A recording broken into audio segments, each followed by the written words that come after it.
Right, My 11 Circle presents Cricbuzz Live at the end of a match that, to be honest, we did not think would last this long. So, number one, credit to Afghanistan for getting there. We did talk earlier on about how the primary objective should be to bat 50 overs. It might have been a little tedious, a little laborious, but I think they told themselves they can bat. As it turns out, it's a big defeat. Joy Bhattacharjya is here, so is Zaheer Khan. They kept everyone waiting over there, including the England players, but they stuck it out. That's what you want to see, isn't it? When you have such a day out there, and we're talking about Afghanistan, right? So they have to show that fight. I still feel that they are a couple of batsmen short. Yes. You know, somehow with bowling, it's fine. They had a tough day today on the field. England scored almost 400, and the spinners were ineffective. But they have figured out a way of bowling those 50 overs or putting up a fight if they have conditions favoring their bowling. So that's something, one thing is sorted. But every time you look at that batting lineup and you feel that, they figured out a way of maybe now getting to that 250 runs. Yes. But to compete at this level, they need to go up a step further than that. And to achieve that, they'll probably need one or two good batsmen. Yeah, I think part of the trouble also was that their wicketkeeper came into bat at number 9. Yeah.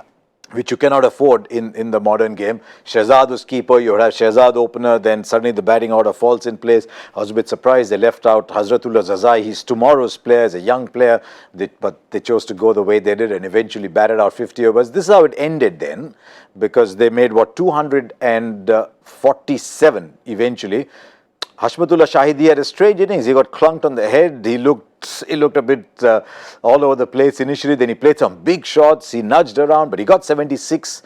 Rahmat Shah 46 of 74. What that partnership did was it gave solidity, it gave length, but it ensured they can't win the game.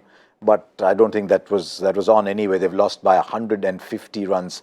Archer, Rashid and Wood amongst the wickets. I guess it's always joy, the debate between development and commerce, isn't it? Afghanistan are here with a development objective. They want to they want to leave England a better side than they came. The ICC obviously has a commercial objective, and a day like today they're in conflict.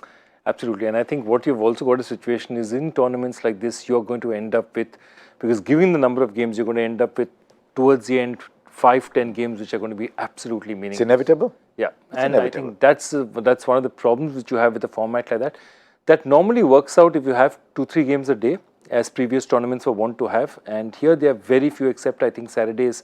They aren't to meet. I think there's only 6 or 7. Double headers. 6 double headers. 6 double headers, yeah. So I think that's the one problem that you have, that you're going to get a lot of dead games. And I think this is one debate I remember if you remember, for a while, the IPL went to 10 teams. Yes. And the round robin in the 10 teams seemed that little bit too long. It didn't work. So they broke it up into 2 regions of 5. Yes. And it was never the same. And actually the broadcasters said go back, because there's something which I believe is the ideal length of a tournament, especially which can be consumed in India. And I think a round robin of 10 just gives you that's 90 games. Yeah. So yeah, 45 games. Because in an IPL, it's home and away, whereas here it's each team playing each other once. So let's look at what that means to the points table. Then England were always flying high. Remember, they've got that one loss, though. Now, are there any unbeaten teams left in this tournament? Yes, 2, because though they played against each other, they came unbeaten and they left unbeaten because that game was rained off. So England are 8 from 5, Australia are 8 from 5, but just bubbling under New Zealand, India. And Joy, what you need to see is, are they breaking clear of the rest? Bangladesh are just there, literally 5 from 5, but there's some very big games coming that we'll talk to you about in a moment as we go along, which could well determine whether some teams just drop out of the fray. That's we'll talk about all those games when we look at what's coming up next week. What about from England's point of view? We talked about it from Afghanistan's point of view. What did England gain from this game? I guess if you look down that card, you'll say, yes, Owen Morgan got the runs. Joe Root again got another big score. Yeah. Look, they've ticked many boxes. I think what England also is in a frame of mind, or is in the zone where they're looking at following the process, no matter what the opposition they're playing against. So that's something which we got to see today again. They're looking that even in spite of injuries, they're still putting up a good squad out there, and figuring out exactly the sticking to the brand of cricket which they want to play. So I think that's one positive. they've altered their thought process in terms of approaching 50 overs in batting. For sure, there was a clear indication of that. Otherwise, you would expect that, okay, playing Afghanistan, anyways, they've been setting that tempo right from the word go. But in today's match, didn't look like that. Even though they were playing Afghanistan, they wanted to make sure that they consolidate in the first 20 overs and then start putting the pressure on the bowler. So that's something which we saw as far as bowling is concerned. I think it was a very good wicket to bat on. Considering that, I think they've done decently well. Adil Rashid getting 3 wickets, so he was not among the wickets consistently. He got wickets. Moeen Ali again with the bat and. Was it too one-sided? Not so much with the ball, but yeah, was. Was it too one-sided, the surface? Early on, it seemed was gripping, but thereafter just became too one-sided. Right? You look at the number of sixes. I think that was a clear indication. I mean, okay, we talked so much about them. Afghanistan had 1, 2, into 4, into 6, 7, 8. They had eight sixes themselves. And there's 25 on the other side. So there's 33 sixes in the day on an 80-meter straight boundary. Square boundaries were shorter, but most of the sixes were going there. Yeah. No, it's a huge run rate, I mean, for a match, and especially a match which ended with a 150-run victory. Correct. It's not a small victory. I think Adil Rashid is their biggest takeaway because I know it's one thing that whether he bowled badly or well is a different matter. For a bowler, getting wickets and not getting wickets is a huge difference. Yes. The fact that he's got 3 wickets under his belt is going to make a difference. And he's not looking at the paper and saying my average is 101. So it's looking a lot better than that. I think that's important for them. The other thing is Mark Wood's bowled with a certain hostility, which we've associated mostly with Jofra Archer in this tournament, but I think Woods bowled with genuine hostility today, and they'll be pleased with what he's done. I think Zach made the point earlier. Even he's competing for a spot when Plunkett is fully fit. They like Plunkett because he gives you wickets in the middle overs. I think Wood has said, look, I can get wickets in the middle overs. So the pluses, as we said, Mark Wood and Adil Rashid. With the bat, we talked about Owen Morgan. You know, sometimes you look at Roy and Bairstow and Morgan, but quietly, with a very good strike rate, Joe Root is scoring the runs. I mean, even today his strike rate was less than 100. I noticed when he was about 30, I said, so Root's coming, how much is he? And he was 30 at run a ball. I think Owen's inning just overshadowed the effort which he had. He's the ideal number 3 batsman for England, and then they've tinkered with his batting position as well. England leading up to the World Cup, they're still figuring out exactly.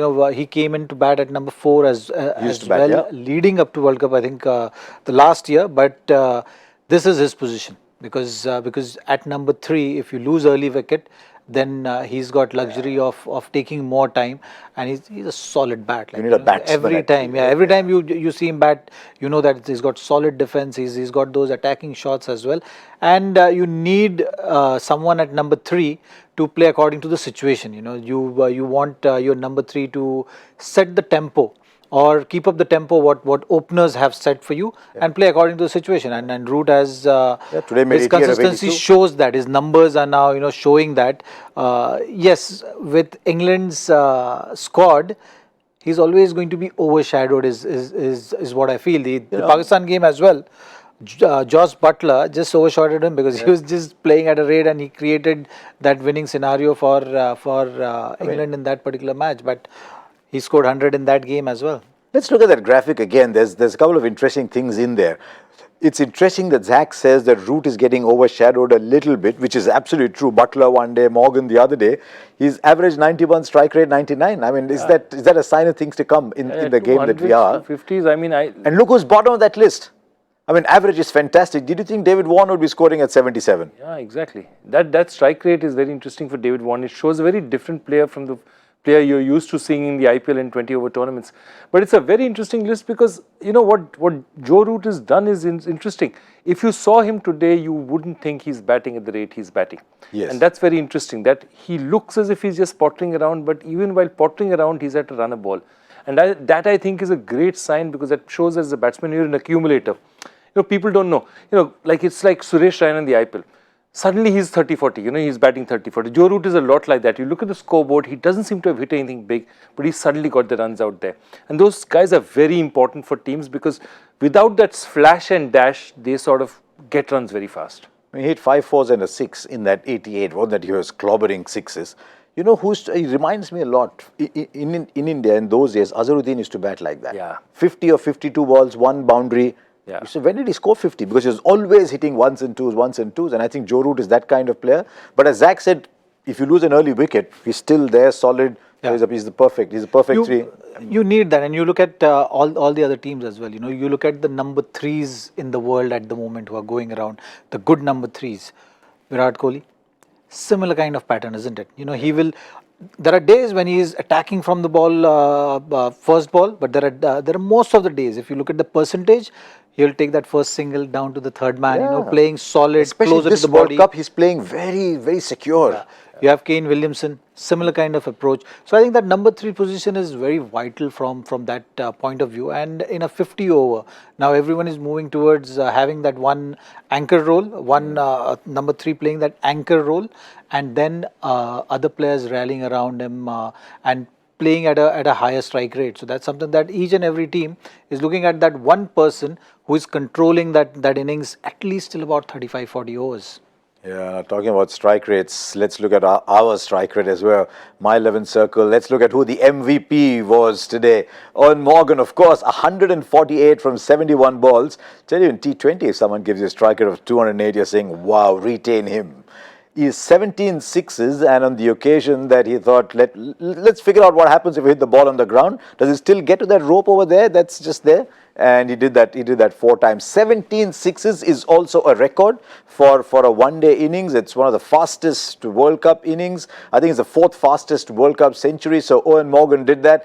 And the funny part was he did it as soon as he arrived at the crease. He was just going boom, boom. You got the feeling that his levers were very long, even though he's not the biggest of people, but he was hitting those big shots. So he's our MVP, and no surprise at all. I mean, he's going to look back at those highlights and call his children and say, come, look what daddy did today. When you're captaining a side, you know, these are the things also matter. He could have easily asked Josh Butler to go ahead of him today, you know, giving him that opportunity, or Ben Stokes to take that lead. They were in decent position at that stage, but he didn't do that. You know, so that, and he was uncertain to play. So that is something which when a captain does, you know, the leader is setting an example. You know, he's not shying away from situations. He is in fact taking more responsibility, understanding that okay, he's the captain. He cannot do that. You know, he cannot say that okay, I'm not fit or I'm not 100% fit, but I'm still going to play. And just because, you know, I'm there, I'm your captain, I got to do this thing, and I have the luxury of taking the back seat. So, you know, that is a very important signal. And look at how he's did it. He's done it in style. So it actually, you know, everyone must be wondering that okay, what happened to the spasm which he had in the back? I know. And and the levers, like you rightly said, there's some long levers which he. I got the feeling 6'2" batsman batting. The way he was hitting, yeah. But he did say, you know, that the VVS Lakshman's back spasm, as we call it, he scored runs with a spasm. Not like this, but he's got the runs anyway. Now, let's see who won our contest as well. We have our Beat the Expert, My 11 Circle, Beat the Expert. That's a big score. Apurva Das, 557.5. And the Dada Ka Vada is, of course, that if you beat Dada, then you get 5 times your money. So that's well, and 557. We've generally found that 500 plus is a pretty good big score. But it's also happening because you've got one team with getting 400, one team getting 250. Lots of wickets going down the second innings. Correct. So you'll get maybe something a lot if you've got Morgan as captain, somebody else as vice captain. Morgan and Root captain, vice captain will give you a lot of points. And then if you've got a couple of English bowlers, you've made a good run there. So well done. Will Afghanistan sleep well tonight? Other than Hashmatullah Shahid, you'll have a bit of a headache. I was just about to say that. But no, I think they'll go back and say that we fought this out. We lasted 50 overs. We reached 247. These are important things to do. And this is far better than getting shot out in the 40th over or finishing at 150 or 170. I think they've done this, and this is, even considering whatever else they've played, this is the best bowling attack they've played so far. Yeah. So they've done well to play this bowling attack. They've done well to reach where they have. And they've now got to say, we are the spoilers of the tournament. We're going to knock people out of the tournament because we're going to do something. One day we're going to upset some people. I think the problem is that their number 1 player is Rashid Khan. And their number 1 player is having a below par tournament. It could be that the fielding side is not supporting him. Today he had a very simple catch dropped very early on of Owen Morgan. But 106 runs in 9 overs. It's got to be more than just the fielding not supporting. He's only got 3 wickets. Well, he certainly has had a day to forget. Yeah. Not often you have these kind of tough days where nothing goes your way, but he's having a that kind of a tournament. The wickets are not favoring his style of bowling. And like we've been saying that for Afghanistan, I think there are certain things which are happening which they have to deal with, and in time I'm sure they will get out of that zone which they are in right now. There's certain negativity which is flowing around which they have to just shake off and move forward. So there's still 4 games to go for them. I think it's important that they take the positives like we've always been seeing Afghanistan do, and celebrate being out there. Just shift your focus to just enjoying the game of cricket and giving it all as we've always seen them, because their improvement at this level has been remarkable. So that's something which someone needs to remind them of, and no one is expecting them to win, but everyone wants to see them with that energy which is missing. I think I judge Afghanistan team based on that. It showed little bit in the batting innings, but overall I think it's still a long way away from whatever I have seen with this Afghanistan. A couple of interesting comments from Owen Morgan. He said, my game has changed. I started off my career with scoops and sweeps, and right now I'm much stronger down the ground than I've ever been. But he said, with the bat that I have, I think Clive Lloyd can come out today and hit a few sixes. You know what Clive Lloyd's bat used to be called? Big Bertha, right? Big Bertha. And Big Bertha was the name of this huge artillery gun in the First World War, which, one of the largest shells, a 40-inch shell used to be lobbed across. But can you imagine, if he thinks his bat is better than Clive Lloyd's bat, my God, it would be something. I mean, you need to have a good bat, you still need to hit well with it, right? We talked about Afghanistan, so what's been England's progress? England, remember, came into this World Cup as overwhelming favourites, the kind of favourites Australia used to enter a World Cup with a couple of times. They lost by 14 runs to Pakistan. They look back at how Pakistan played against India and say, how did we let that happen? But every team tends to have one of those games. Look how they've reacted. Luckily for them, the next 3 games were Bangladesh, West Indies, Afghanistan. 3 huge emphatic wins. Look at the 4 wins. 104, 106, 8 wickets, 150. I mean, there's a gulf between them and the other side.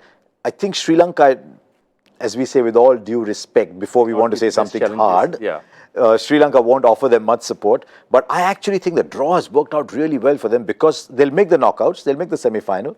But before going to the semi-final, they're playing 3 tough matches. Yeah. Australia, India, New Zealand. I think it works for them. I think India's is also very similar, because we are also obviously playing England very late. Yes. And I think it's important. Both these guys, that is the sort of key clash before the semi-finals. And that's probably going to decide at this stage what it's looking like. One, who's going to be first, and therefore avoid Australia. If you look at it that way, Australia is likely to end up in 3rd place in this situation. So whoever... We'll wait and see. You never know. Yeah, you're true. Actually, New Zealand may make surprises. New Zealand may look at that and say, wow. Because there's a very interesting game coming up tomorrow. It's a game that South Africa simply must win. Who would have thought that halfway into their campaign, South Africa would be playing a must-win game, a survival game that's up in Birmingham, and they take on New Zealand, who are one of the 2 unbeaten sides, and it's so important for this tournament. But try telling that to New Zealand. It's so important for this tournament that South Africa win, because you can't have a team of the stature of South Africa going out game number 26 in a 45-46 game tournament. So that's coming up, South Africa versus New Zealand. Are you surprised at what's happened to South Africa? Yes, I mean, you are expecting that at some stage they will buckle under pressure, but no one expected that's going to happen so soon. So that's the shocking part. Clearly, another team which is dealing with things which are just beyond in that dressing room. It's just not the battle which is happening there. It's actually happening, the external factors also which are affecting. That's one. The injuries in the dressing room have not really helped around the squad. Losing Dale Steyn, Ngidi getting injured, not really getting the rhythm going after the injury, and again suffering some kind of a niggle. So that has not helped South Africa. They must have looked at their team, Zach, before the tournament began. and said, we've got Rabada at one end, Ngidi at one, Stein comes back, Imran Tahir, we've got 4 solid bowlers in there, then we'll get a Pekluk Vayo or a Morris to come and slip in some overs. Our bowling is looking good. And then next thing they know, there's no Stein, next thing they know, there's no Ngidi, and so they're struggling. Because every time you talk about World Cup, you talk about dealing with pressure, you talk about... anyways, they are trying very hard to get rid of that tag, which we've decided we're not going to say, but that tag never really leaves them, right? Now, to avoid the chokers tag, you need experience, right, Yes. to deal with those kind of things. And they had experience in that camp. You know, they had experience in Dumini, Faf, they had Dumini. experience in Miller, they had Amla. experience in Faf, Amla. Quinton de Kock is a promising opener who is now captain also in some format for them. Imran Tahir has been playing a long Imran time. Tahir has been playing for a long time. So you had expected them to put up a better show, and I think things have not really gone their way. There are too many things going actually against them. You know, injuries is one part. The AB's controversy which happened, They could have done that without added fuel to what things were not going their way. So I think for their sake and to take pride in cricket, because that team has got a lot of potential. So you want them to now win at least few games. It's a must-win game, we understand, but you have to put up that fight and guess what? on the field, which so far has not seen. They're coming up against New Zealand, and I think in terms of World Cup grief, South Africa have had a lot of World Cup grief. Klusener-Donald was one moment of grief, but the second biggest moment of grief was Grant Elliott, Johannesburg-born man. But New Zealand came against New Zealand. South Africa dreaming, let's make the final again, playing decent cricket after losing to India, and suddenly they're up against New Zealand in a must-win game again. And the South African, South African playing for New Zealand, which would have hurt even more. Yeah, so now who in this camp is saying, you know what, forget what happened last year? It's interesting, Quinton de Kock was asked about that, saying, do you still have a hangover of that? Was that still one of the most emotional moments you've had? And he said, no, he said, winning the IPL with the Mumbai Indians. that was a strange one. I mean, I don't think he said it in as many words, but he did say that. Before that, AB de Villiers had said that the IPL is the biggest tournament in the world. It's a strange side, because see, the only person, you know, South Africa has always been led by strong personality, somebody who's driven it long. Yes. And Faf is just, somehow he is the most natural fit for captaincy as it is, but he just doesn't seem to have enough leaders around him. And yet you would have thought that JP Dumini has been captain. He's a senior person. You'd have thought Amla has been senior person. Amla has been captain of South Africa as well. He gave it up. Yeah, you're right. He gave it up. He didn't want it. No AB. But Ngidi is back.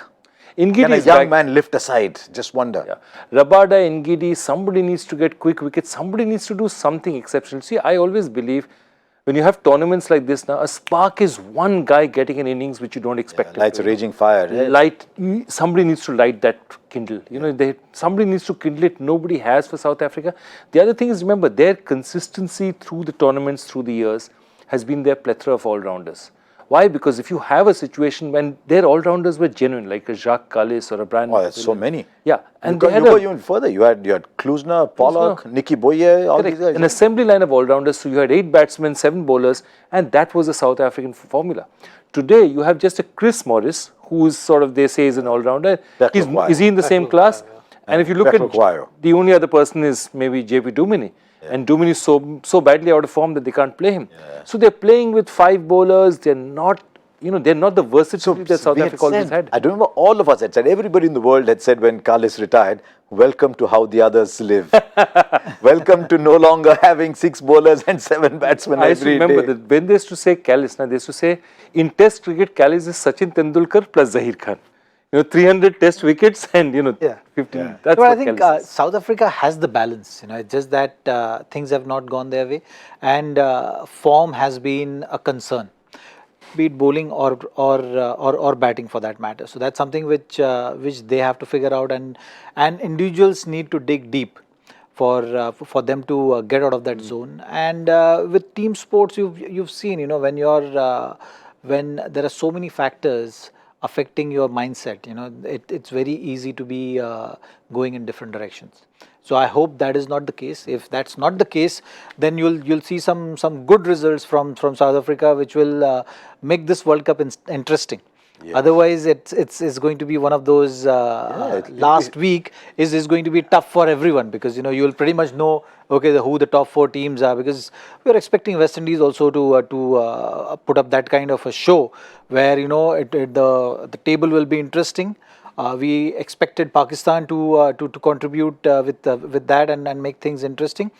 We were actually not giving Bangladesh a chance, but they've lived up to more than what everyone were gauging them, and it's time that South Africa joins that party, so that there is some excitement around who is going to be that number 3-4 spot in this World Cup. I'm just looking at that schedule. South Africa now have New Zealand, and as you move on down that schedule, South Africa play Pakistan.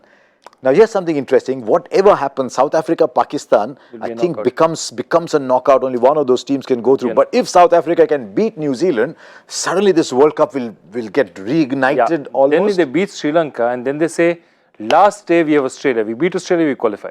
Could well be, because they've only played their opponents, New Zealand, have only played the Asian team so far. And they haven't really had a powerful opponent to play against. They haven't had a really tough game. So South Africa might well turn up and say, hey, New Zealand, we'll speak in a Kiwi accent. Now you beat us in a South African accent. Welcome to the real World Cup now. Yes. South Africa, West Indies, Pakistan, Australia, England. The way it goes, because of the abandonments, if 11 net run rate can get you through, they need to win 2 out of those 5. But who knows? So, are you gunning for South Africa tomorrow? But New Zealand's a good side.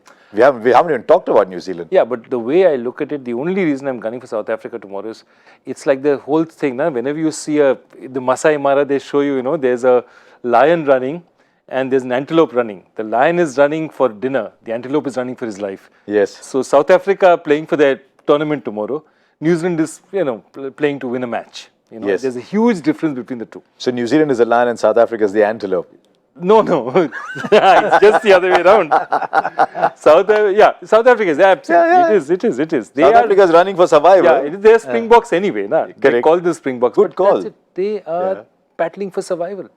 I mean, if they lose this and they're out of the tournament so early, it's one thing not making the semi-finals. Not making the semi-finals in match 27, 28 of the tournament it'll be a huge blow for a nation that's so proud of its sport. New Zealand haven't made too many. New Zealand have been very steady so far. They've picked the same side. They've decided that's the way they're going to play. They've been in simple laminar flow. Things have gone well for them. Who knows? Suddenly they might get a shock, or they may not. What do you think? They are playing after a while, isn't it? They've had and also they had a washout in between. Washout game, so that sometimes changes the momentum. But New Zealand usually has been known for this, isn't it? They have a very set formula. Just to interrupt. Their last game was 8th of June. That's a long time. Yeah. Now they're playing on the 19th. They haven't played a game for 11 days. That's 10, 11 days. So that's an ODI series. That's a long ODI break. tour. 20. Yeah. So that will be interesting to see that how they are turning up, because when you've not had a loss in the tournament and then you are playing after so many days, at times it just can make you a little complacent, or you may switch off. You need to know that switch off, switch on. Those kind of factors will come into play, and we'll have to wait and see for tomorrow how they are coping with that. Usually with New Zealand, these things don't really matter that much, because they've been, if you look at New Zealand cricket, they have this set formula. That Guptill and Munro are going to turn up there. They're going to look to take the attack to the opposition, set that tempo for the innings. Ken Williamson is going to come. Taylor, Then you have Taylor, and then you have the all-rounders to come in at the back end.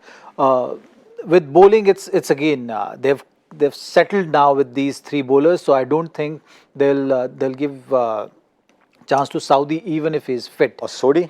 Depending on the condition. So what is the venue for tomorrow? Tomorrow's Birmingham, Edgbaston. Birmingham, yes. So I don't think Sodi will be a factor. I met Isodi. He's a character. He's a funny guy. I met Isodi as I was walking across, and he was looking at the pitch and looking up, and he said, doesn't look good for a spinner. Where is a spinner going to bowl? But actually, that's one thing which has been working for New Zealand. If you see all the games which they've played, Neesham and Grandom has come into play. So if seamers, if as they call it, dibbly-dobbly in English terms, so if they come into play, then you know that New Zealand is going to have a good day. Correct. They're The gonna have balance a will be great very day. good. Yeah, the balance gets better. So that's something which has worked for them so far. So let's see how the day is tomorrow, what kind of weather it is and the overhead conditions. And I don't think that they're going to tinker with that playing 11 tomorrow. Right. Remember, you can make your team as well, and you can win big prizes too. There's how you play the My 11 Circle game. You go down to download the app, my11circle.com, select a match, create your own team, and you're up and running. Beat Dada, win 5 times more cash. That's his promise. Just a quick one. Because Joy is here with us, this is purely for you. As I'm crossing, Ish Sodi comes up and says, I want to tell you something. I said, right, what's happened here? When a player comes up to you and says, I want to tell you something, he said, I've got a quiz question for you. Wow. And every time he meets me, he throws me a quiz question. So I said, okay, next time I meet you, I'm coming to you with a question. So I'm picking up some from Joy. By the way, if your name is not Crick Rohit, you don't even know what questions Joy is asking you. But Joy did ask you a question today. I did ask a question. And the answer is a little easier than some of the others. Here's a question coming up for you now. It's 36 days. We all remember that, 36 years we remember that amazing 175 at Tunbridge Wells. Who is the only cricketer in this tournament who's the son of one of the players in the match? In fact, he'd be sitting in the dressing room today and is watching his team doing very well. It's Tom Curran, who's playing for England. His father, Kevin Curran, actually top scored for Zimbabwe, got 73 in that match, did really well. He was one of the finest all-rounders that Zimbabwe ever produced. But it's one of those things. Yeah, sadly no longer with us. No longer with us. 2 of his boys have played for England, and the third is a decent player. Yeah. Sam Curran has played for England. Tom Curran has played for England. I think third is Ben Curran. I think the 3 Ben boys. Curran. And he's a proper first-class cricketer as well. So he's done well. Kevin Curran. Let's throw some names. So Duncan Fletcher, Peter Rawson, Andy Pycroft is a match referee. Andrew Pycroft, I was looking at it. Andrew Pycroft is the match referee. You have all. Ravi Shastri is the coach of the Indian team. Duncan Fletcher was the coach of the Indian team. So many former players. Yeah, they did all right, didn't they? Yeah, they did all right. Was that 175 one of the greatest World Cup innings of all times? Given that 9 for 4 couple there comes into bat, 17 for 5 soon thereafter. It's a game. If India have already lost a couple of games coming in there, if they lose that, they're probably out of the tournament. It has to be one of the top 5. And then he hits 175 not out. I think that, for me, I remember that, and I remember Viv Richards, the innings which he played again with number 8, number 9, that 189 that he got. The final. Those 2 were the amazing. Yeah. Absolutely amazing innings for me. And no footage of that innings. No footage. Nobody ever saw that. Nobody ever saw that. But sometimes it's better, you know. If you imagine it, if you think about it, if Donald Bradman had ended with an average of 100, it's okay. But that 99.94 leaves it in that zone where you wonder, "Arey, ho jata to kya?" Just as well, Tendulkar didn't finish with 99-100. 100. You know, sometimes I close my eyes and say 100 international 100. It's a fabulous feeling. So there you are. But today, England pick up points today against Afghanistan. They're sitting very happy, sitting very pretty. But there's a wonderful game coming up tomorrow, and do join us then. If you want to know who won that quiz, though, who won it? Who won it? Here it is. Here it is. Here it is. He's won it before also, hasn't he? Joy, are you creating a little academy or what? Oh, no. Huh? Are you creating a little academy? Shriyam Nigam? I should do coaching classes. Like And said your question. But we in India don't believe in conflict of interest anyway. So you said ask our corporates in the country who believes in conflict of interest in this part of the world. So there you are. Well done, Shriyam Nigam. Really well done. Await the joy factor tomorrow, and I'm sure it'll be just as exciting today. But I don't know. Maybe Joy was in a good mood because, or maybe it is just that it was a generation thing. Our generation was probably easier to answer an 83 question than the current generation. But the last 2 were spicy. The last 2 that you said. Right. So do join us for South Africa versus New Zealand from Birmingham. Thank you very much for joining us today. Joy Bhattacharjya, Zaheer Khan. And hopefully you'll get a really good match. See you then on My 11 Circle presents Cricbuzz Live.